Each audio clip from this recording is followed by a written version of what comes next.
Welcome to the English Out Loud podcast where you get to listen to me giving you tips on how you can improve your overall natural speech of English. We have a blast doing it because I'm just a fun kind of guy. But the best part about it is that I get to help people. I get to help people who take the time to listen and who take the time to practice. Although, at the end of the day, if you're listening and you're having fun, that's what we're here for, is it not? We're here to listen and have a little fun.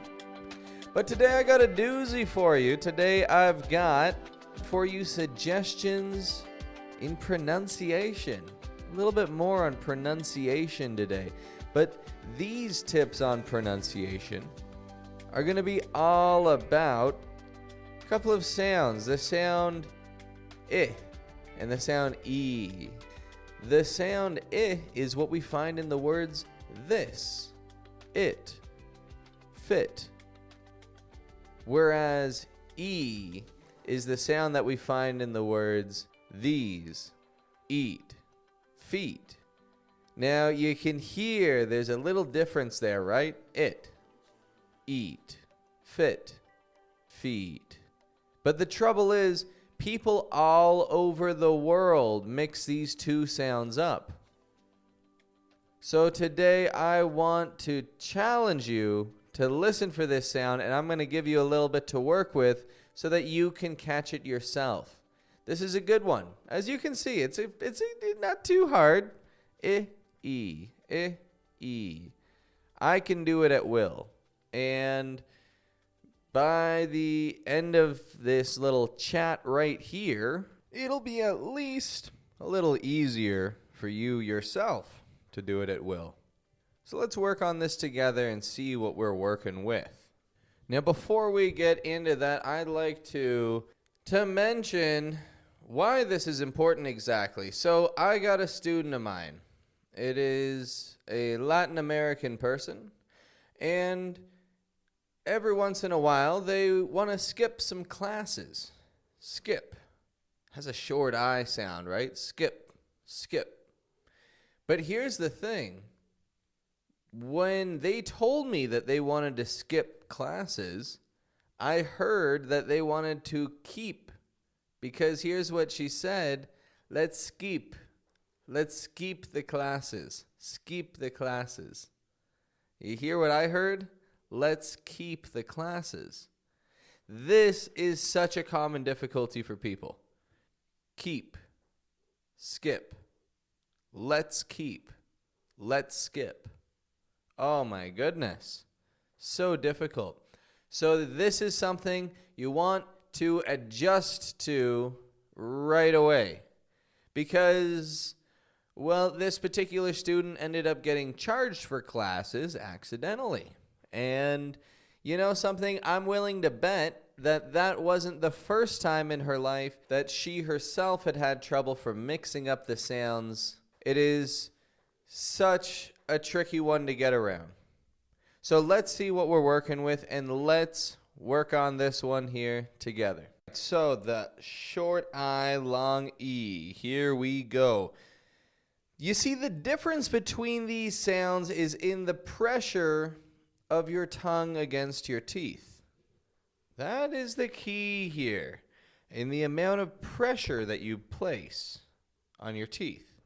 You see, the long E, as in the word these, eat, meat, is made by pressing the tongue to your top teeth. Whereas the short I, this, it, mit, it still does touch your top teeth, but there's no pressure. No pressure. Your tongue is kind of more relaxed. So we will see how you can change this yourself.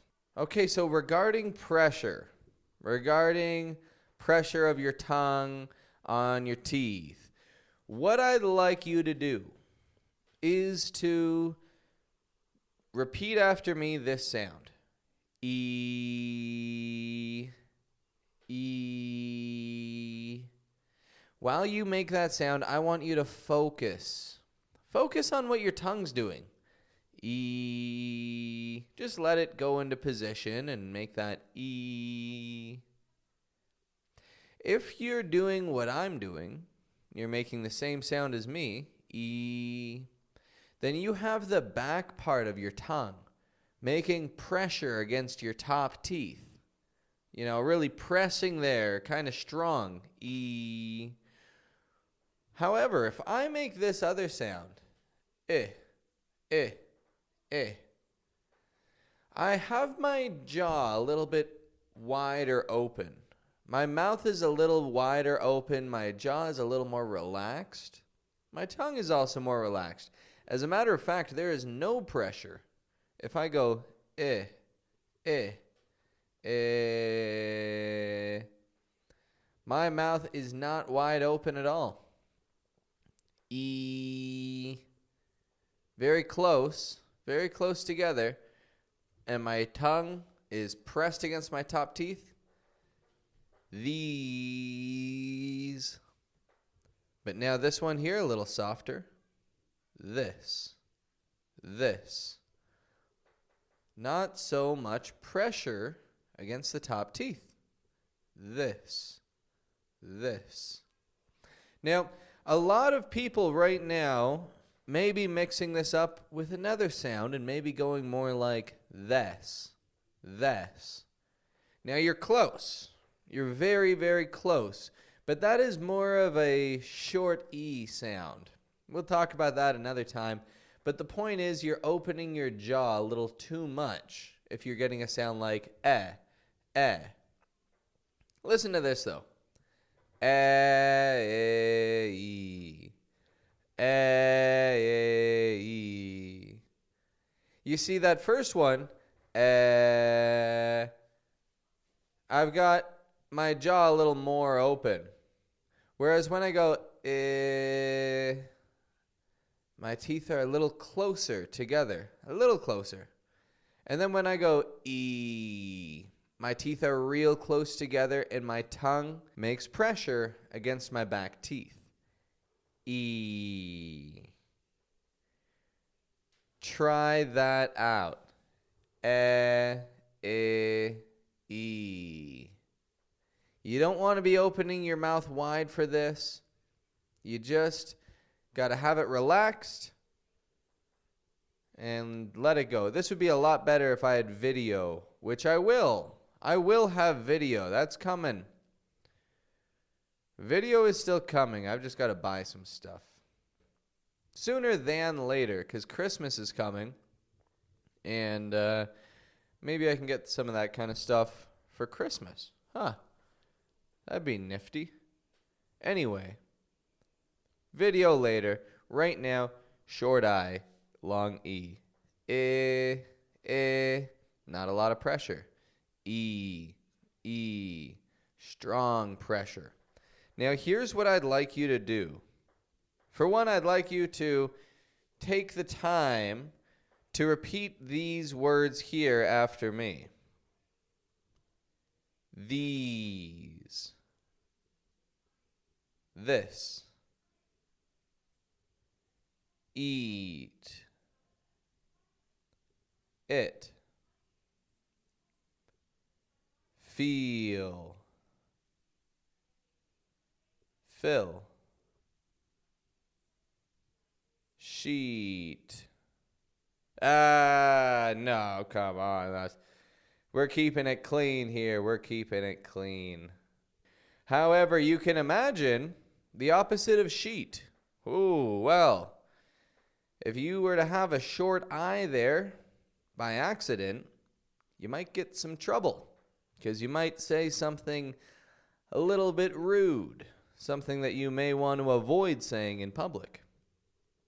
So, the point is, get a good feel for this. This is useful. This is a useful thing for your everyday life, at least every day that you're going to be speaking English, which, if you are like me, that's probably going to be the rest of your life. Not only because I speak English for first language, but because, hey, it's everywhere. Even no matter where you are, you turn on your radio, music's in English. Anyway, let's take a look at some stuff with this short I. Let's get a feel for it. Now, I got a challenge for you. You see, you desperately need to take the time to listen for the short I sound in your daily life. The only way to do this is to focus. You gotta focus not on every short I, because you'll drive yourself crazy. You will drive yourself absolutely nuts if you try to catch every short I. No, just focus on a couple of words. These words will be, it did this. One more time. It did this. Now, why these words? Because these words are very common. And because you want to adjust your brain and your ears to listen for the way that we use these words so that you can get this correctly. So, listen for those words and just keep an ear open. That's all it is. Passive learning. And passive learning is something that you want to enhance because you can learn while you're doing other things. And so if you just put on me or any other podcast and you just listen for those particular words, it did this, they will pop up so frequently. The more you catch them, the quicker you'll catch on to this. Now let's check out a couple of short phrases with this short I sound. Just some kind of everyday phrases. Because you want to make sure that you get these short I's nice and clear. And you're about to see how you can focus on this. Repeat after me. I did it. I did it. I did it. Did it. Just a bit. Just a bit. Fill it up. Fill it up is good. You can say fill it up when you get some gas and you want them to fill your tank completely. You just say fill it up. That is if you live in an area where they will pump the gas for you. A lot of areas don't do that anymore. But if they pump the gas for you, just say fill it up. And they'll fill your tank for you. It's pretty cool. Fill it up. I live there. I live there. This is one a lot of people mix up. A lot of people will instead say, I leave there. I leave there. Leave. You don't want to get I leave there, but I live. Live there. Here's another good one. Public opinion. Public opinion. What's the public opinion on the issue? Public opinion on the issue. He doesn't have an opinion on the issues. Look at this guy. He doesn't have an opinion on the issues. That's what they say. So, as you can see with those short phrases there, this sound is all over the place. You just got to open up your ears to it every once in a while. Like I said, to the words, it, did, and this. Start listening for those three words. You got to wake your brain up and tell it, hey. The short I is important. You got to tell your brain that. And then you're going to develop it in no time. It'll come like the more you focus, the clearer you'll get this. The short I is important. People all over the world need this. I have students from Korea, students from India, students from Mexico, Venezuela, Brazil, Russia, all over. People struggle with this sound. Why? I think it just doesn't exist in a lot of languages. I think it's just not there. I know it's not in Spanish. When I'm speaking in Spanish, I have to say, mucho gusto, me llamo Patrick. Patrick. I can never say Patrick like I do in English. Patrick. Because the I doesn't sound like a regular I. It sounds like an E. Patrick. So that's an adjustment I've got to make in my language. And I very much think that you should do the same. You should make that same kind of adjustment so that you don't say, when you see me one day, walking around, you don't say, hey, it's Patrick. No, you want to say it's Patrick. Patrick. Short I sound. Not Patrick, but Patrick. But you could just call me Pat. You know what? Don't even worry about it. Pat's good. Pat's a good name for me. Well, this just about brings us to wrap things up for today. I've had a blast recording this one because this one's important, and I will indeed touch on it again in the future. I'll make a little follow-up podcast episode of this, and I'll probably repeat some of this stuff, but you know what? That's totally fine, because we all need a little reminder now and then. But for now, enjoy, begin listening, and catch those words. It did this. If you listen for these 3 words in your daily life, in music, in TV shows, with your colleagues, with your friends, whatever it may be, you will move forward with this sound effortlessly. So, good luck. I've got to get going for today. But I just want to mention, before I go, that there are so many great podcasts out there in the world. Check them out. So many fantastic people that you can listen to and you can learn from, whatever your thing is. So if you listen to this here, that's wonderful. I really think, you know what? Go and check out something else right after. Keep on learning. Keep on learning. And when you're listening to that other episode of another podcast, listen for those short I sounds. This will indeed help boost things. Anyway, I've got to get going for today. Have a wonderful day. Thank you for your time in listening. And I'm looking forward to you hearing much more from me in the future. Have a good one.